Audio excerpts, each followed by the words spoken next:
कहते हैं यहाँ भगवान के कई विवाह हुए हैं।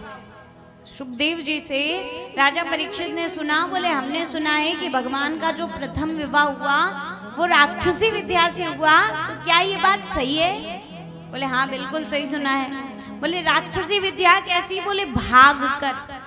ये जो भाग कर शादी की जाती है ना, आजकल बड़ा ट्रेंड चल गया है, कोर्ट मैरिज, लव मैरिज।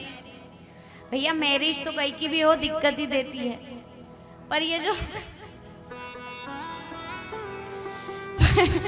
ये जो कोर्ट मैरिज जो होती है, जो लव मैरिज होती है, वो ज्यादा दिक्कत देती है ना। हमने अधिकतर कोर्ट मैरिजेस को टूटते देखा है।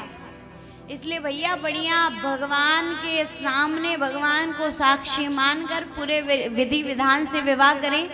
अगर आपको लगता है कि आपको कोई पसंद आ गई है या कोई पसंद आ गया है और आपको लगता है कि ये आपके लिए सही है या ये लड़की आपके लिए सही है, तो उस समय अपने माता पिता को कन्विंस करें, उनको मनाएं, उनको बताएं कि ये आपके लिए अच्छा क्यों है। अगर आपके माता पिता मान जाते हैं तो राजी मर्जी से विवाह करें, अन्यथा विवाह ना करें। वरना अगर आप किसी के साथ चली भी गई ना, तो वो व्यक्ति थोड़े बहुत दिन तो आपको खुश रखेगा, बाद में वही व्यक्ति कहेगा कि जो अपने माँ बाप की नहीं हुई वो मेरी क्या होगी। इसलिए आज का समय वो नहीं है।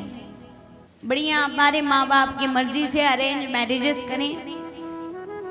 अगर माँ बाप ढूंढ के करेंगे और आगे कोई दिक्कत हुई तो वो खड़े भी रहेंगे। खुद की मर्जी से करा तुम कह देंगे हाँ हमसे पूछ के किया था क्या, झेलो। बोले राक्षसी विद्या से विवाह हुआ तो कैसा? राक्षसी विद्या से विवाह हुआ तो कैसे? बोले राजा भीष्मक के 5 पुत्र और 1 पुत्री थी रुक्मणी। थोड़ी शांति से कथा सुन लो ना, कचर कचर क्यों कर रहे हो?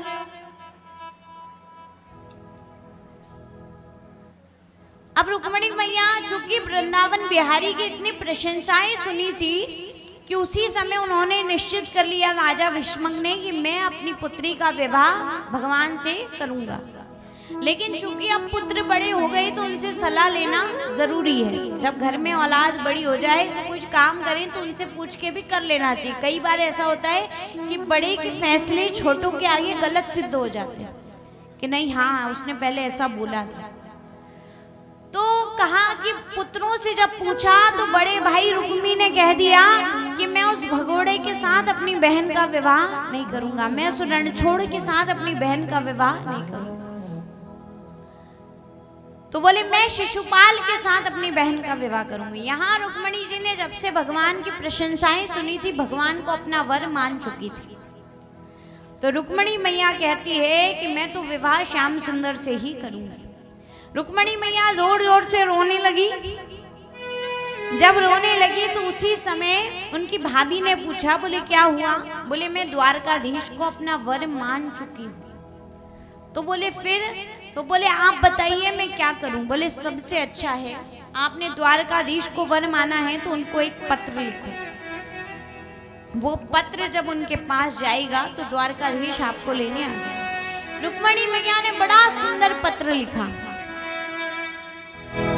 खूब सुंदर पत्र, खूब भगवान की विशेषता, खूब प्रशंसा की। श्रुत्वा गुणानुभवन सुंदर शृण्वतां ते निर्विश्य कर्ण विवरेर हरतुंग तापम रूपम दृशाम दृश्यमतार्थ मखिलार्थ लाभम त्वय्या च्युता विशते चित्र मपत्र पम में।